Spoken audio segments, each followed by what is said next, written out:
आपको हिंदुस्तान का जो ही नाम आता है तो आपको वहां पे एक बेहतरीन किस्म का सेकुलर सिस्टम चाहिए जिसमें मजहब की बुनियाद पे किसी को कंसिडर ना किया जाए। चूंकि अगर वहां पे मजहब की बुनियाद पे बात होगी तो उसका फायदा हिंदू को होगा, चूंकि हिंदू वहां पे मजहबी एतबार से अक्सरियत में है, इसलिए वहां हमें बार बार इस तरफ हमें लेके जाता है सोचने के लिए कि वहां पे अभी सिविलाइज्ड होने के लिए हमें कितने 100 साल का सफर चाहिए। मैं कोई एक डेकेड या दो की बात नहीं करता, बल्कि मैं सैकड़ों सालों की बात करता हूँ। क्या यही वजह है कि बाकी जो कौमें हैं, जो हमारा हमसाया कंट्रीज है, वो दूसरे कंट्रीज में और दुनिया में राज कर रहे हैं? यही वजह है? बिल्कुल, इसकी यही वजह। Amazing aspects to Indian culture and civilisation. आप देखिए कि जानवर की जो कदर हिंदुस्तान करता है, जो हिंदुस्तानी करता है, is not third world. India is a super power that needs to sit in the security council. हमारा आपका भला, चाहे हम हिंदुस्तान को ना भी पसंद करें, इंडिया ही है जो हमारा हमारा ख्याल रखेगा, चाहे यमन है।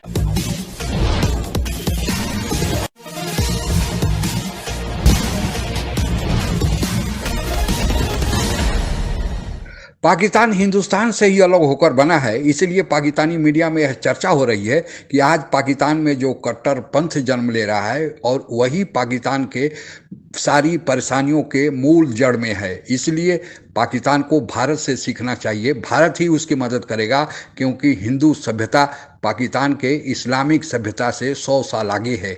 इसी चर्चा को आइए आगे बढ़ाते हैं। सोसाइटीज के अंदर छुपे हुए नफरत और एक खौफनाक किस्म के रवैये जो हैं उसको रिफ्लेक्ट करता है, और ये बात हमें बार बार इस तरफ हमें लेके जाता है सोचने के लिए कि वहां पे अभी सिविलाइज्ड होने के लिए हमें कितने 100 साल का सफर चाहिए। मैं कोई एक डेकेड या दो की बात नहीं करता, बल्कि मैं सैकड़ों सालों की बात करता हूँ कि हमें चाहिए इस जो है वो मनफी और रिग्रेसिव किस्म की सोच जो है उससे निकलने के लिए। आपने इंडिया की मिसाल दी, देखें ये मैं नहीं समझता कि इसमें आम आदमी का कसूर है। इसमें असल चीज जो है इसके पीछे जो प्रीचिंग है और टीचिंग है वो तो जाहिर है एक खास क्लास ऑफ पीपल, हुआ उनको आप रिलीजियस क्लैरिक्स कह लें या उनको कुछ पॉलिटिशियंस कह लें या उनको कुछ दोनों का मिक्सचर कह लें, रिलीजियो पॉलिटिकल जो ग्रुप्स हैं और जो पार्टीज हैं उनको कह लें कि आपको हिंदुस्तान का जो ही नाम आता है तो आपको वहां पे एक बेहतरीन किस्म का सेकुलर सिस्टम चाहिए जिसमें मजहब की बुनियाद पे किसी को कंसिडर ना किया जाए। चूंकि अगर वहां पे मजहब की बुनियाद पे बात होगी तो उसका फायदा हिंदू को होगा, चूंकि हिंदू वहां पे मजहबी एतबार से अक्सरियत में है, इसलिए वहां आपको चाहिए सेकुलरिज्म जो कि सबसे बड़ी मुनाफकत और इंतहा दर्जे की जाहिलाना किस्म की मुनाफकत का इजहार है। और जब बात पाकिस्तान की आए तो उसमें सेकुलरिज्म का नाम नहीं आना चाहिए। उसकी वजह यह है कि वहां अक्सरियत में आप हैं और आपको उससे फायदा होता है। अगर यहाँ पे सेकुलर होगा तो उससे आम अकलियत को, वहां के आम क्रिश्चियन को, आम हिंदू को जो है वो फायदा होगा, इसलिए सेकुलरिज्म इस्लाम में हराम है। आप इसी एक सब्जेक्ट को ले लें, इस पे आपके बहुत बड़े बड़े उलमाए कराम के फतवे, उनकी तकारीर, उनकी तहरीर आपके सामने मौजूद हैं कि किस कदर मुनाफकाना तरीके से वो जब हिंदुस्तान की बात करते हैं तो सेकुलरिज्म की हमायत करते हैं, पाकिस्तान की बात करते हैं तो सेकुलरिज्म को कुफर करार देते हैं। अब इसका जो है वो लाजमी नतीजा ये निकलता है कि आम आदमी ज़हनी तौर पे इंतहा दर्जे की गुमराही और कन्फ्यूजन का शिकार हो जाता है।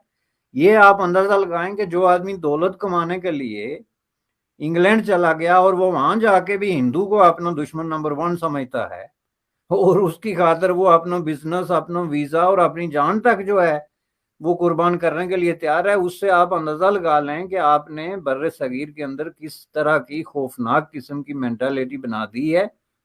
Is not third world. India is a super power that needs to sit in the security council. हमारा आपका भला, चाहे हम हिंदुस्तान को ना भी पसंद करें, इंडिया ही है जो हमारा हमारा ख्याल रखेगा, चाहे यमन है कि एम्बुलेंस फंसी हुई है इन ट्रैफिक और 20-25 लोगों ने उठा के गाड़ियां खुद उठा के साइड में कर दी कि एम्बुलेंस निकल जाए। There are amazing aspects to Indian culture and civilisation. आप देखिए कि जानवर की जो कदर हिंदुस्तान करता है, जो हिंदुस्तानी करता है, उसका एज ए मुस्लिम मैं समझता हूँ सवाब तो उसे इसी दुनिया में मिलेगा। हमारे यहाँ आप दोनों, हम पाकिस्तान से हैं, हमने देखा कोई कुत्ता जख्मी हो तो उसको मारते हैं लोग पत्थर। वहां मैंने अपनी नजरों से देखा है लोगों ने ट्रैफिक रोक के जानवर को बचाया। जो बेआवाज है, जो सबसे नीचे है, वो तो हमारे वो डोमेस्टिक जानवर हो ना, गाय की। क्या यही वजह है कि बाकी जो कौमें हैं, जो हमारा हमसाया कंट्रीज है, वो दूसरे कंट्रीज में और दुनिया में राज कर रहे हैं? यही वजह है? बिल्कुल, इसकी यही वजह क्लास पाकिस्तान में डेवलप हो गई, जहां मजहब को एक बाकायदा हथियार बना के सियासत में इस्तेमाल किया जा रहा है। उसकी एक ब्रिलियंट मिसाल आपने ये दी है। आप ये देखें, ये आज की ये इस्लामियात की मिसाल नहीं, गुज़श्ता 5 साल से पाकिस्तान में क्या हो रहा है। सबसे ज्यादा जो है वो झूठा नेशनलिज्म और झूठा जो है मजहब के नाम पे दावे करके तो लोगों को गुमराही की तरफ लेकर जाया जा रहा है। उसकी वजह यह है कि लोगों की प्रॉपर एजुकेशन नहीं है। ये जो लोग नारे लगा रहे हैं या इन चीजों से मुतासर हो रहे हैं, उसकी वजह यह है कि उनकी नॉलेज बहुत कम है, उनकी इन डेप्थ स्टडीज ना है, ना हो सकती है और ना कहीं भी होती है। ये तो ओपिनियन मेकर्स का काम होता है कि वो इसको जो है वो डिस्कस करें। आप और मैं ये इशू डिस्कस कर रहे हैं, तो ये इशू आपने कहीं पाकिस्तान के किसी मेन स्ट्रीम चैनल पे डिस्कस होते देखा है? वहां के किसी अखबार में डिस्कस होते देखा है? वहां तो ये ताबू है। तो उसका लाजमी नतीजा जो है वो यही निकलेगा कि एक ऐसी मेंटालिटी जो है वो सामने आ रही है जो अनएक्सप्लेनेबल है।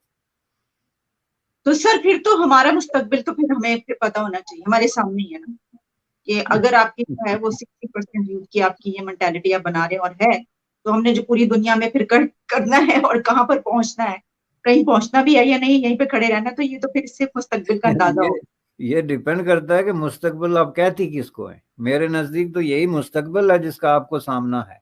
और ये बात जो है आज से 20-30 साल पहले जनरल ज़ियाउल हक के ज़माने में 80s में हम ये कहते थे कि पाकिस्तान के अंदर ये जो काम शुरू हो गया है, ये इसका लाजमी नतीजा तबाही और बर्बादी है।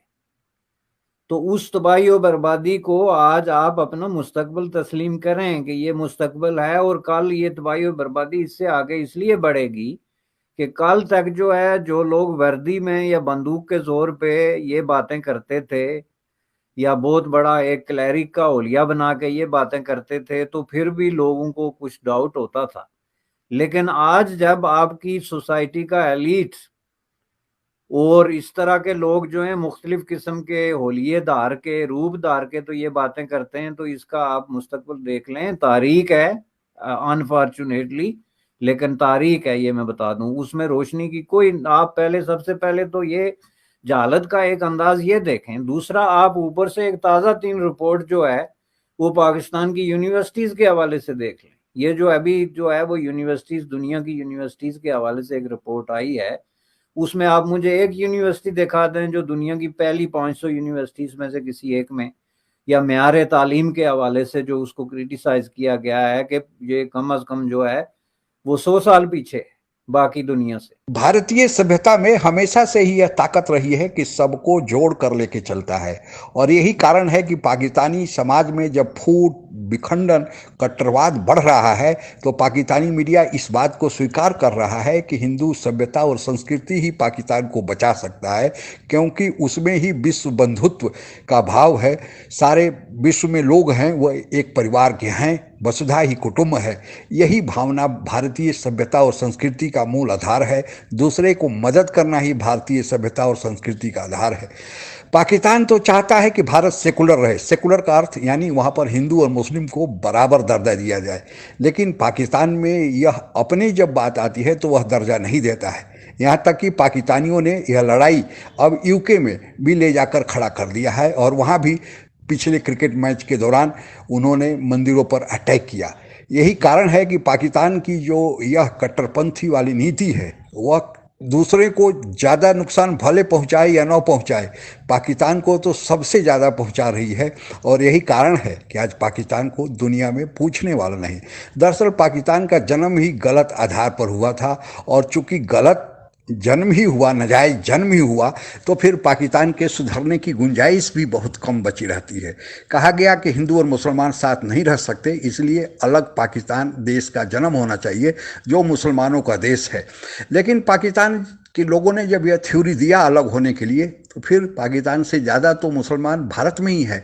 तो अगर हिंदू और मुसलमान में कभी छिटपुट घटनाएं होती हैं तो पाकिस्तान को तो रोना नहीं चाहिए। फिर क्यों वह यूनाइटेड नेशन में मसला उठाया कि भारत में मुसलमानों की वह स्थिति नहीं है। हालांकि पाकिस्तान द्वारा गलत बयानी किया गया, लेकिन जब पाकिस्तान अलग हो रहा था तो उसने खुद ही स्वीकार किया था कि हिंदू मुसलमान साथ नहीं रह सकते। तो या तो सारे मुसलमानों को पाकिस्तान में ले जाना चाहिए था, या फिर जब एक साथ नहीं रह सकते तो छिटफिट घटनाएं अगर होती हैं तो उसे पाकिस्तान को बर्दाश्त करना चाहिए। लेकिन पाकिस्तान तो झूठ बोलता है, वह अपने जो पाकिस्तान के अंदर हो रहा है उसको भारत पर डालकर अपने उसको छिपाना चाहता है। पाकिस्तान खुद ही बंटवारे के कगार पर है। चारों प्रांत, सिंध देश, बलूच अलग होना चाहते हैं, केपी वाले अफगानिस्तान में मिलना चाहते हैं, पंजाब वाले में भी पाकिस्तान को भी अभी नहीं समझ है कि पाकिस्तान का पंजाब प्रांत जिस पर पाकिस्तान की सेना टिकी हुई है वो भी बंटवारे के कगार पर है। तो पाकिस्तान की मीडिया यह स्वीकार कर रही है कि भारत ही उसकी काम आएगा, चीन या दूसरे देश पाकिस्तान की मदद नहीं कर पाएंगे। आज के लिए बस इतना ही। जय हिंद। आप अगर हमसे जुड़ा रहना चाहते हैं तो कृपया मेरे चैनल को सब्सक्राइब करें तथा बेल आइकन भी दबा दें ताकि नई वीडियो की जानकारी तुरंत आप तक पहुंच जाए। धन्यवाद। जय हिंद।